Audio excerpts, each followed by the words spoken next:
La vie nous a appris que pour réussir dans la vie, il n'y a pas une formule exacte. Dans le passé, on pensait qu'il s'agissait simplement d'aller à l'école, avoir un diplôme et puis commencer à travailler, tout le bazar, on va évoluer, tout ça.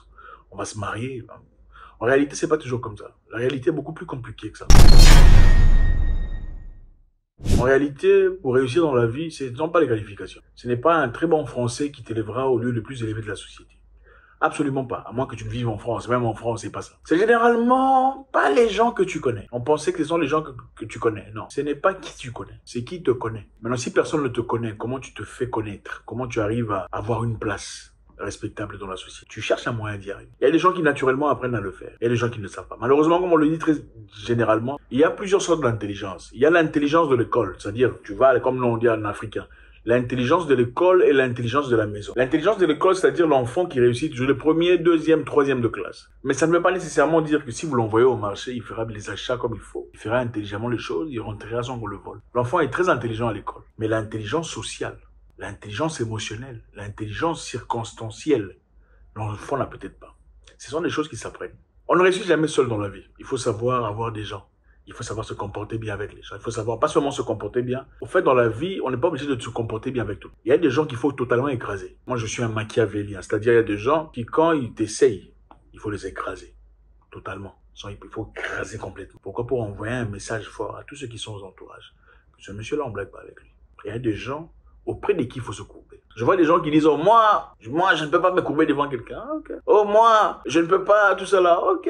Oh, moi, je ne suis pas hypocrite. Dans la vie, il faut être hypocrite. Oh, dans la vie, il faut être hypocrite. Si tu veux réussir dans cette société capitaliste, il faut être hypocrite. Et l'hypocrisie est adaptée selon les circonstances. Maintenant, il y a un spectre très grand. C'est à quel niveau d'hypocrisie voilà.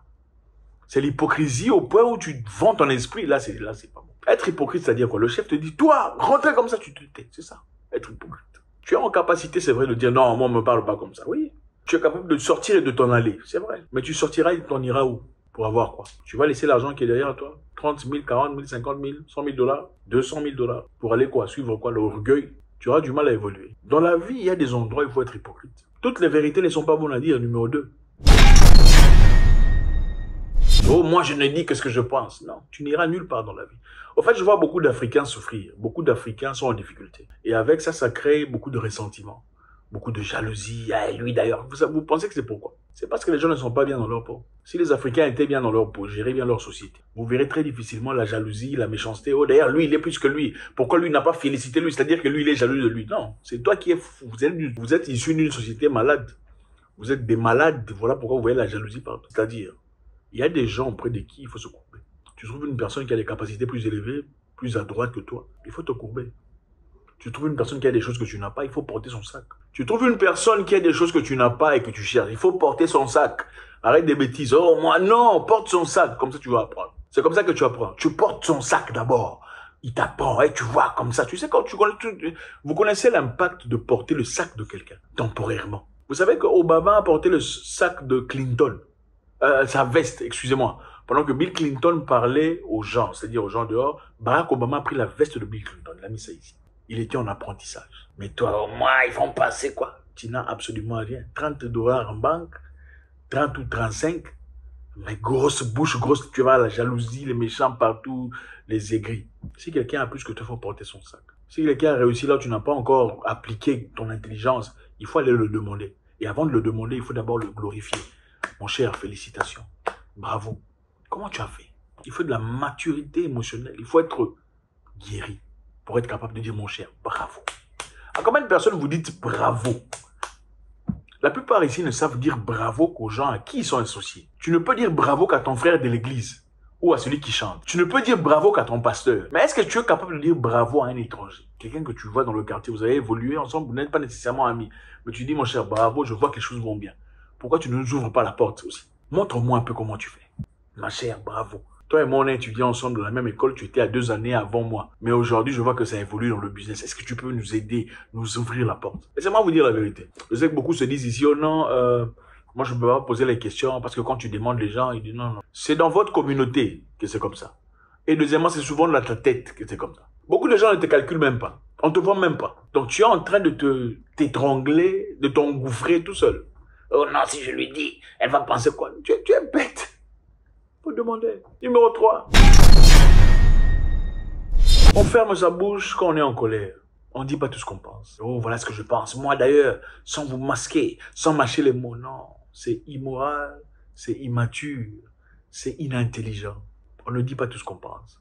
On ne dit pas tout ce qu'on pense. En fait, ce sont des choses que moi aussi j'ai appris avec le temps. On ferme sa bouche quand on est en colère. Parce que quand tu diras les choses, tu regretteras plus tard. Crois-moi. Même si tu peux évoluer seul après. C'est bon. Mais tu vas regretter ce que tu as dit. Eh non, moi, mais non, calme-toi. Attends que la colère passe. Les choses que tu diras seront complètement différentes. Quand tu prends une bouteille de coca, tu fais ça, tu bouges. C'est comme la colère. Quand tu ouvres ça comme ça, tu ne peux plus remettre à l'intérieur le coca qui s'est déversé. C'est pas possible. Quand tu es en colère, il faut te calmer, il faut attendre que le vent passe. Les choses que tu diras seront différentes. Que ce soit avec ton mari, avec tes amis, avec ton boss, peu importe à qui tu as envie de parler. L'effet que tu penses pouvoir faire là, tu ne le feras pas. C'est pas cet effet qui va se transférer. L'effet que tu penses pouvoir faire, la personne que tu as hâte de recadrer, ça ne sera pas le même effet. Calmez-vous quand vous êtes en colère. On ferme sa bouche quand on est émotif.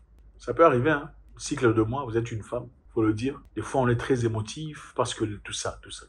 Que les gens qui ont de l'expérience, ce sont des choses qu'on a appris aussi avec le temps. Savent que vous allez voir qu'il y a des femmes, quelquefois, à un moment donné de la vie, il faut comprendre ses émotions. Elle est dans son cycle d'émotions. Toi aussi, en tant que femme, il faut te connaître. Là, mes sentiments ne sont peut-être pas authentiques. C'est parce que je suis dans des conditions, tout ça. Moi, je me souviens à longtemps, tout ça. Un ami était en train de parler, tu vois, tout ça, elle me fait des bêtises, tout ça, machin, histoire. Mais après, il t'explique, oh non, mais bon, je crois que là, c'est ragnagna. Je dis, mais attends, c'est normal. C'est normal. Il faut comprendre les gens dans leur époque. Il y a mon frère d'ailleurs qui se battait avec sa femme à un moment donné. Après, je lui dis, mais papa, oh, elle a changé. Mais je dis, papa, mais tu vois pas qu'elle vient à peine d'avoir un enfant. C'est normal. Elle est encore dans... faut la laisser. Comment vous appelez ça? Post-mortem, quoi? Comment ça s'appelle scientifiquement? Baby blues. Les émotions que les femmes ont avec tout ça. Il faut comprendre ces histoires. C'est l'intelligence.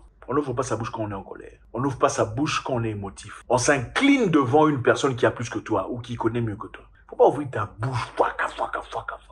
On des bêtises. Voilà pourquoi vous n'évoluez pas. Il faut vous dire la vérité. La vie est courte. Ce n'est pas une course, mais c'est une course contre vous-même. Au lieu d'être là en train d'énumérer qui a réussi, qui est plus grand, qui est le meilleur sportif, qui est le meilleur boxeur, qui est le meilleur footballeur, tu devrais être là dans un coin en train de vivre comme ça. Tu choisis, aujourd'hui je vais aller à Dubaï, j'y ferai 5 jours. Non. Je ferai 12 jours. Bon, je ne veux pas rentrer directement de Dubaï, je vais d'abord aller à Shanghai. C'est ça la vie. Bon, tu peux aussi vivre pauvre dans un coin, tout ça. Tu dis que la vie, c'est vanité des vanités. Tu peux aussi faire vanité des vanités. Mais en attendant vanité des vanités, tu es là en train de regarder. Lui, comment lui, on ne le voit pas, on voit seulement les autres. Mais lui, vraiment, est-ce qu'il est vraiment comme ça? C'est comme ça. C'est parce que tu n'as rien à faire. Tu n'es pas en train de jouir de la vie. Tu n'es pas en train de jouir de la vie. Parce que les gens qui sont en train de jouir de la vie ne voient pas des jaloux, des méchants, des aigris. Oh, lui, il pense seulement que c'est lui qui doit réussir. Non, tu es en train de faire la concurrence avec qui? La concurrence, c'est contre le toi d'hier. La personne que tu deviens aujourd'hui devrait être une personne meilleure que la personne d'hier. Joyeux, une personne qui vit sa vie. Si tu aimes sortir, il faut sortir. Tu aimes les voitures, il faut en acheter. C'est comme ça. Tu aimes voyager, tu voyages, comme je suis là. Ou ailleurs, tu veux faire un petit... C'est ça. Mais pour y aboutir, il y a les systèmes. C'est simple. On ne réussit jamais dans la vie seul. Réussir, ce n'est pas seulement vendre les mèches. Réussir business, ce n'est pas seulement vendre les pagnes. Réussir business, ce n'est pas seulement l'agriculture. Nous sommes dans un monde évolué des technologies. Il y a beaucoup de choses qu'on peut faire. Stock market, forex, beaucoup d'histoires on peut faire. Investissement sur entreprise, part, tout ça. Il y a beaucoup d'histoires. Singapour, New York, il y a beaucoup d'histoires. Il y a le stock market, même sud-africain, Johannesburg. Mais comment on connaît ces histoires? C'est auprès des gens qu'on apprend. Personne ne connaît tout. Tu as envie de faire quelque chose, va demander à une personne qui a déjà fait. N'aie pas honte, mon cher. Je vois ton entreprise de sécurité a beaucoup évolué. Comment tu as fait? Si cette personne n'est pas aussi généreuse, va trouver une autre personne. Oh non, si on demande, non, tu es bête. Beaucoup de gens sont mal éduqués. En fait, il y a beaucoup d'Africains qui sont mal éduqués. C'est clair. Ce ne sont même pas les Africains, ce sont des groupes. Prochainement, aujourd'hui, je suis de bonne humeur.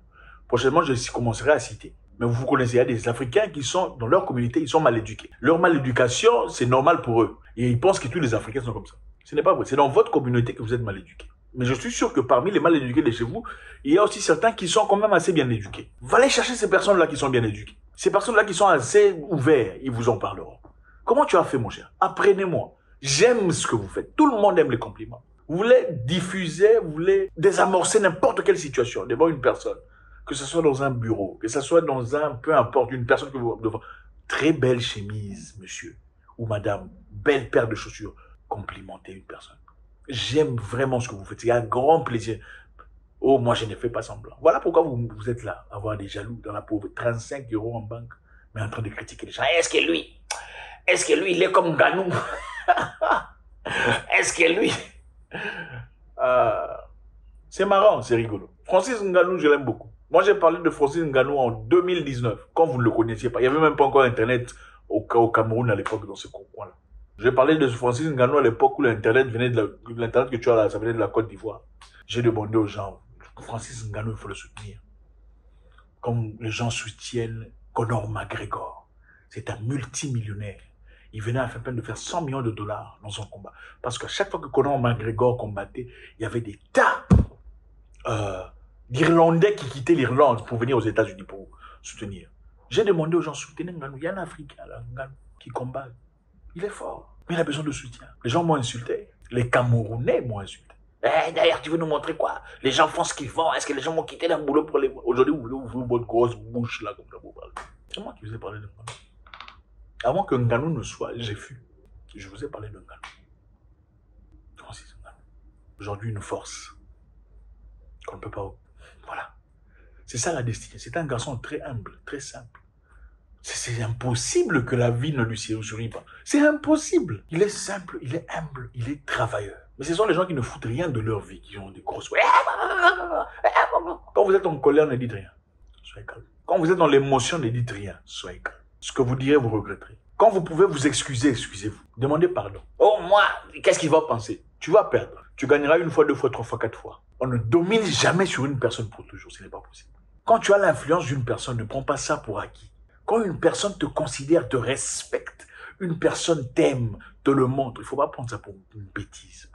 Les sentiments des gens changent aussi longtemps ou aussitôt qu'ils remarquent que vous en abusez. Toujours un grand plaisir. Je suis en train de jouir de la vie. Ça fait du bien. God bless.